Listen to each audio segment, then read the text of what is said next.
As the golf season draws to a close and we move towards the winter months, this time really presents a great opportunity for many of you to work on your swing.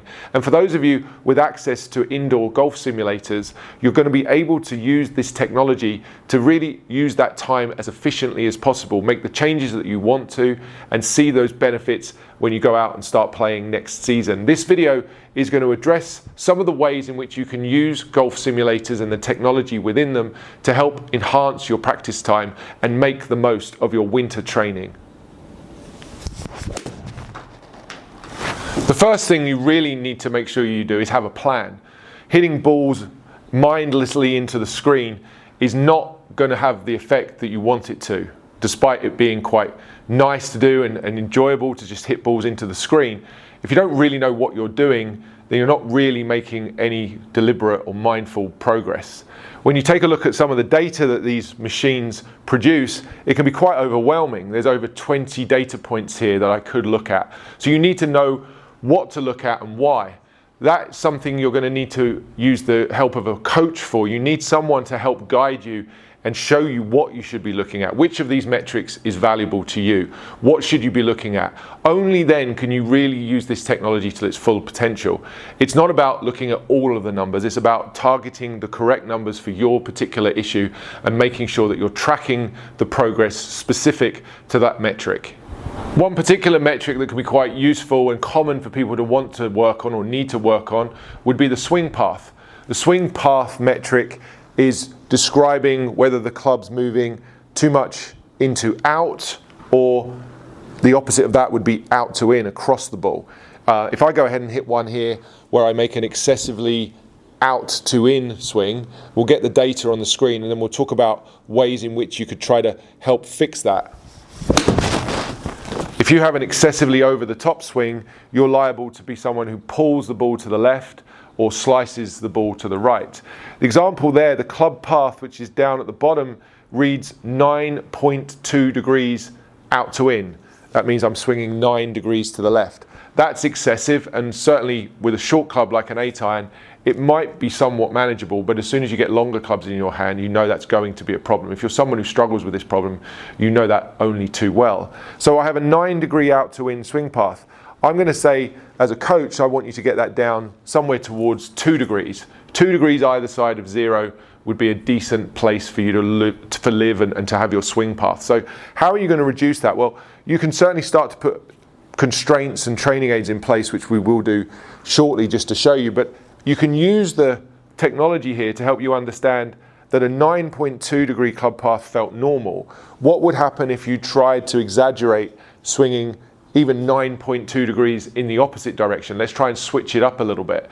These are the ways in which you can use the data to help you identify whether or not you're even able to make some of these changes. So we've got 9.2 degrees there. I need to practice swinging more from the inside. One of the things I can do in order to do that is place a barrier just outside of the ball. So if I place the second ball on the mat here as I practice, that's in the way of the bad swing. This ball here on the ground is an obstacle or a barrier for the club coming down in the wrong line. So if I leave the golf ball there and I go ahead and hit my regular ball, which I have in place here, I've got this little window or this corridor that's going to allow me to do that. Let me go ahead and hit one and we'll see what the club path reads.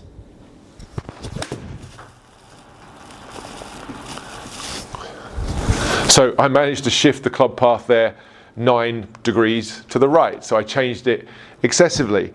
This is good data, this is useful information. I'm able to make these changes because I've done this a lot and I'm able to feel and sense these changes. It may not happen as quickly for you, but you can definitely make these improvements if you're combining both the constraints and placing the barriers in place, and you're using the data to check and see if you're actually making the changes that you want to. And another important metric to check would be club face. That's quite a common one that people need to work on. People either get the club face too closed or too open, resulting in hooks to the left, or slices to the right. The HackMotion wrist sensor can really help you to see that, measure it very accurately.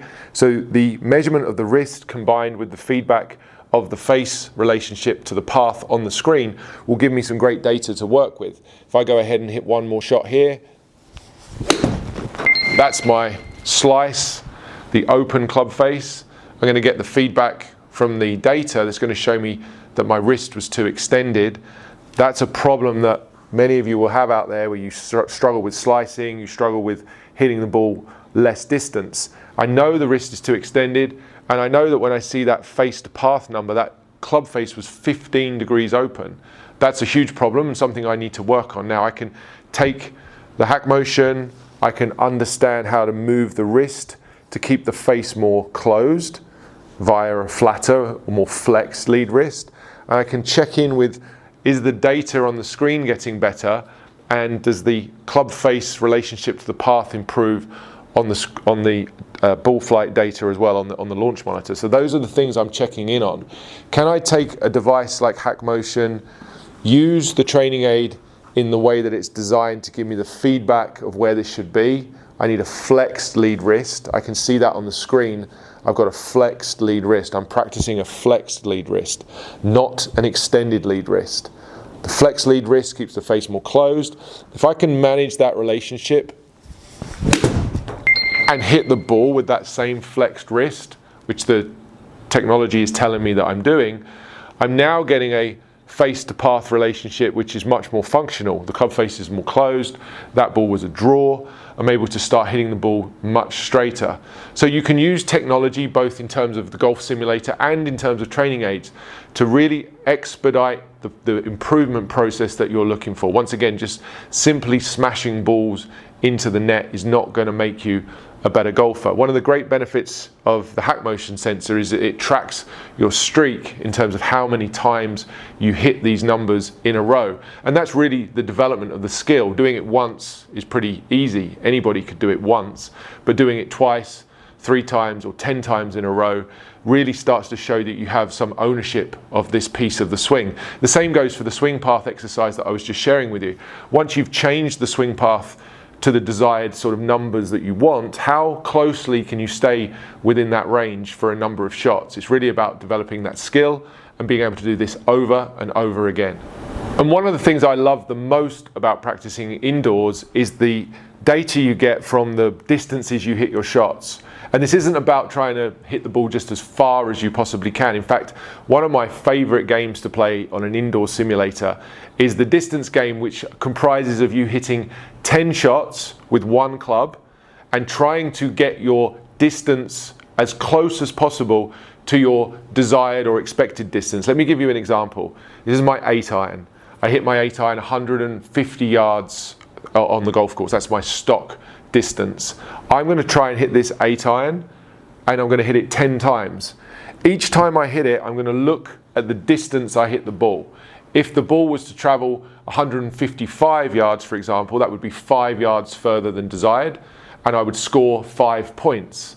Equally, if I hit it 145 yards, that's 5 yards too short, I'd still score 5 points. You score 1 point for every yard you are away from your intended distance.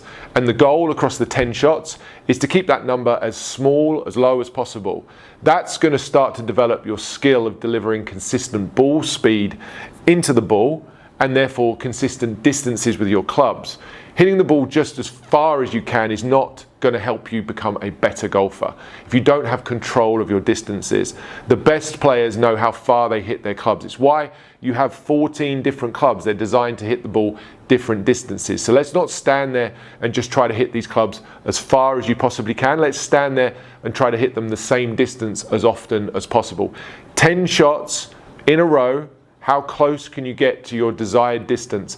Add up the score each time you hit and see if you can keep beating your personal best across these winter months. I promise you, this game has so much value. You won't believe, first of all, how hard it is to begin with. And then if you practice it diligently and you're disciplined with this drill throughout the course of the winter, you go out there next summer, you wait until you see how good your distance control becomes on the golf course next season, and you just watch your scores come down.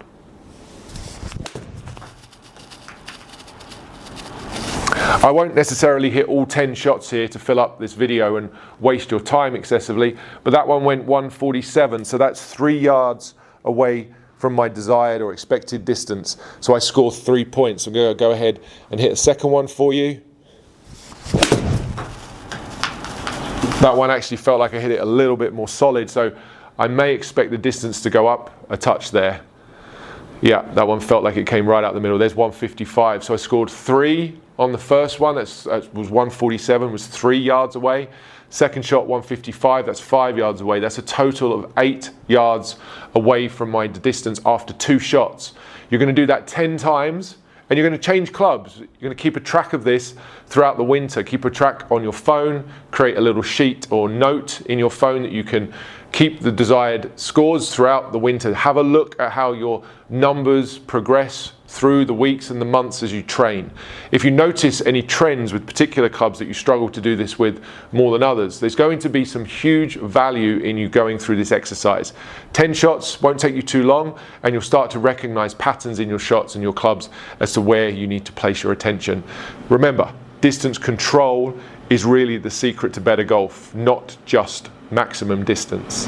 And the final game I'll share with you, which I think is equally valuable, is trying to use the center of the driving range here as a barrier almost. You want to never cross that line. So you could choose to hit your shots to the right of the line and try to hit 10 balls in a row where the ball stays to the right of the line. You don't want to cross it, or vice versa. You could aim to the left and never have the ball cross to the right. This starts to help you recognize the feels and the swings you need to make when you have trouble, hazards on a particular side of the hole that you specifically want to avoid.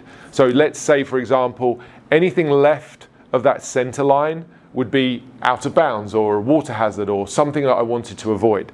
So I need to make sure that I hit my ball out to the right side and that it stays there, it doesn't overdraw. For me, this would be the practice that I would do a lot. My bad shot would typically curve a little bit too much to the left, like the last one on the screen there. Slightly too much draw, which turns into a hook. I miss more on the left than I do on the right. So this exercise is a good one for me, but if you suffer with balls that curve more to the right, you're more of a fader or a slicer of the ball, you could do this drill in the opposite way. I'm going to just make sure I aim slightly more to the right, keep my face of my club a touch more open, and try to control my swing to such an extent that I know this ball's just going to push out to the right and not curve back too much to the left.